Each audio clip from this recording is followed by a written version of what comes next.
একটাই চাহিদা ছিল, যেহেতু আনোয়ারা কর্ণফুলী এটা 1 সিটি 2 টাউন হবে এবং এটা একটি ইন্ডাস্ট্রিয়াল জোনে পরিণত হবে।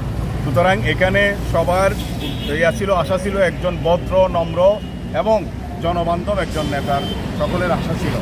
আমি মনে করি আজকে আল্লাহ রহমতের নমিনেশন বৈধতার মধ্য দিয়েই প্রমাণ হলো যে চট্টগ্রাম আনোয়ারা কর্ণফুলীবাসীর প্রাণের দাবি ছিল যে ধরনের লোককে চেয়েছিল সৎ ও যোগ্য নেতৃত্বের।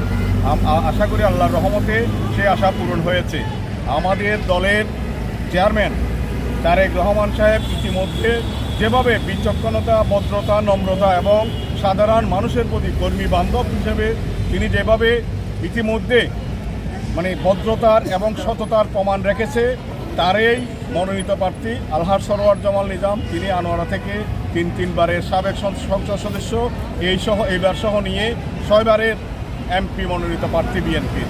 সুতরাং আওয়ামী সরকার ভোট ডাকাতি করলেও উনি এই 3 বার যেবার নির্বাচিত হয়েছে, এখানে 2 বার আওয়ামী লীগের বাঘা নেতা 2 প্রেসিডিয়াম সদস্যকে পরাজিত করে বিপুল ভোটে উনি নির্বাচিত হয়ে বেগম খালেদা জিয়াকে উপহার দিয়েছিলেন। এবারও ইনশাআল্লাহ আমরা আশা করি আনোয়ারা কর্ণফুলীবাসী বিপুল ভোটে ওকে নির্বাচিত করে আনোয়ারা কর্ণফুলী থেকে তারুণ্যের প্রতীক তারেক রহমানকে এই সিটটি উপহার দেবে এবং বেগম খালেদা জিয়া যে একজন আপোষহীন দেশনেত্রী, গণতন্ত্রের মা, তিনি যেভাবে সারা বিশ্বে আজকে ওনার যে খ্যাতি, উনি মৃত্যুবরণ করার পর আমরা বুঝতে পেরেছি বেগম খালেদা জিয়া যে এই ধরনের একজন মহিষী নারী, উনি যে বাংলাদেশের মানুষের প্রতি ওনার অকৃত্রিম ভালোবাসা এবং জনগণের প্রতি ওনার যে দায়বদ্ধতা ছিল, সেই মৃত্যুর পরে সেটা আরও বড় করে প্রমাণ করে দিয়েছে। শুধু বিএনপি নয়, জাতীয়তাবাদী শক্তি নয়, বিশ্বের সর্বস্তরের লোক ওনার জন্য দুঃখ প্রকাশ করেছে, শোক প্রকাশ করেছে এবং এশিয়া মহাদেশের প্রায় প্রতিটা দেশের পররাষ্ট্রমন্ত্রী ওনার জানাজায় হাজির হয়েছে।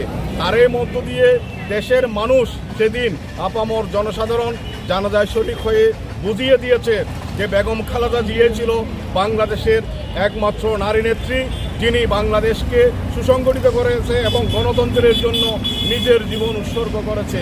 উনি বিনা চিকিৎসায় মৃত্যুবরণ করেছে। সুতরাং তার আদর্শ এবং তার এই শোককে শক্তিতে পরিণত করবে আমরা আশা করি কর্ণফুলী এবং আনোয়ারাবাসী সকলে আজকে ঐক্যবদ্ধ হয়ে আছে ওনাকে ভোট দেওয়ার জন্য।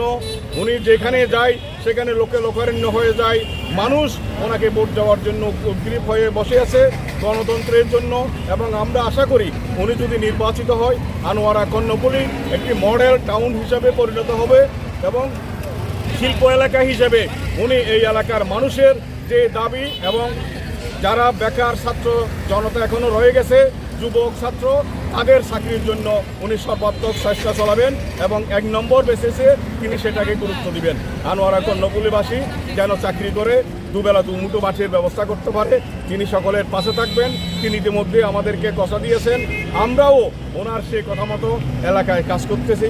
ইনশাল্লাহ আমরা আশা করি বাংলাদেশ জাতীয়তাবাদী দলের যে কমিটমেন্ট 31 দফা কর্মসূচি বাস্তবায়নের জন্য সকলে ওনার কাছে ভোট প্রার্থনা করি এবং আপনাদেরকেও আনোয়ারা কর্ণফুলীবাসীর পক্ষ থেকে ধন্যবাদ জানাই যে আমাদেরকে আজকে জনগণের সামনে একটা সাক্ষাৎকার নিয়ে মানুষকে ভোট খোঁজার জন্য সুযোগ করে দিয়েছেন।